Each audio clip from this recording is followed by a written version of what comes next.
Sejarah tak hanya bercerita tentang kemenangan atau kekalahan, tapi juga tentang momen-momen genting yang menentukan arah sebuah bangsa. Kali ini, kita akan kembali ke salah satu episode paling krusial dalam sejarah Indonesia. Sebuah peristiwa yang lahir dari desakan semangat dan perbedaan pandangan. Ini bukan sekadar cerita, melainkan sebuah drama nyata yang menjadi gerbang menuju kemerdekaan. Mari kita selami lebih dalam kisah di balik peristiwa Rengas Dengklok. Langit Jakarta terasa berat pada tanggal 15 Agustus tahun 1945.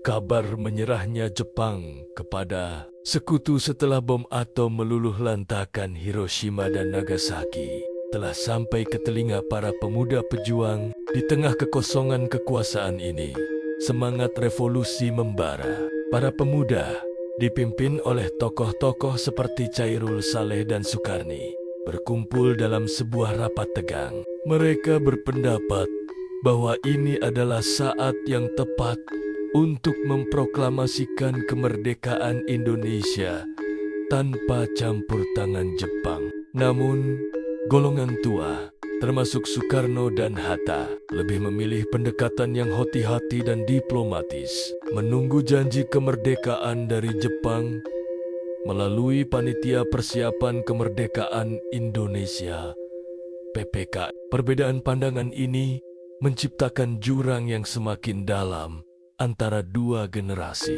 Ketidaksabaran golongan muda akhirnya memuncak. Merasa jalan diskusi menemui jalan buntu, mereka mengambil langkah drastis. Pada dini hari tanggal 16 Agustus tahun 1945, sekelompok pemuda di bawah pimpinan Sodanco Singgih mendatangi kediaman Soekarno dan Muhammad Hatta dengan dalih untuk mengamankan mereka dari pengaruh Jepang. Soekarno dan Hatta beserta Fatmawati dan Guntur yang masih bayi diculik dan dibawa pergi dari Jakarta. Tujuan mereka adalah sebuah kota kecil yang terpencil, Rengas Dengklok. Pemilihan lokasi ini strategis, jauh dari pusat kekuasaan Jepang, dan diharapkan dapat menekan Soekarno-Hatta untuk segera memproklamasikan kemerdekaan tanpa intervensi pihak luar. Di sebuah rumah sederhana milik seorang petani Tionghoa bernama Jiao Chixiong di Rengas Dengklok, drama sesungguhnya terjadi. Perundingan alot berlangsung antara golongan muda yang baru piapi dan golongan tua yang tetap tenang.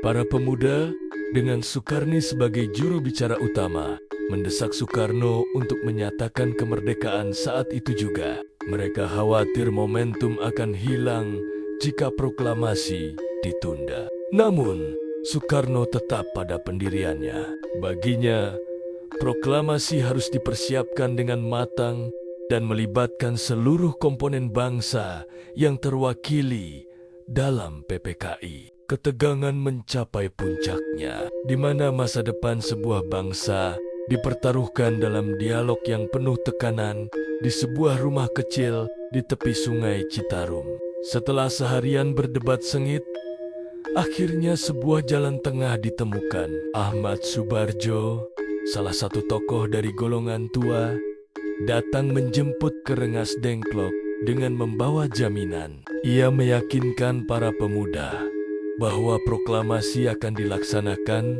selembat-lambatnya pada tanggal 17 Agustus tahun 1945. Dengan kesepakatan ini, ketegangan pun mereda. Soekarno dan Hatta akhirnya bersedia kembali ke Jakarta pada malam harinya untuk memulai tugas bersejarah, merumuskan naskah proklamasi.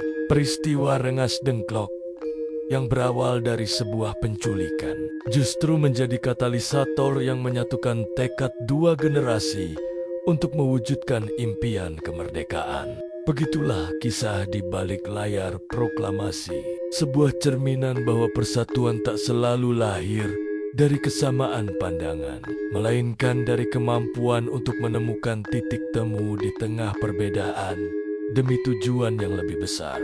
Peristiwa Rengas Dengklok mengajarkan kita bahwa keberanian kaum muda dan kebijaksanaan kaum tua adalah dua sisi mata uang yang tak terpisahkan dalam perjuangan sebuah bangsa. Sampai jumpa di episode sejarah selanjutnya, di mana kita akan terus menguak kisah-kisah yang membentuk siapa kita hari ini.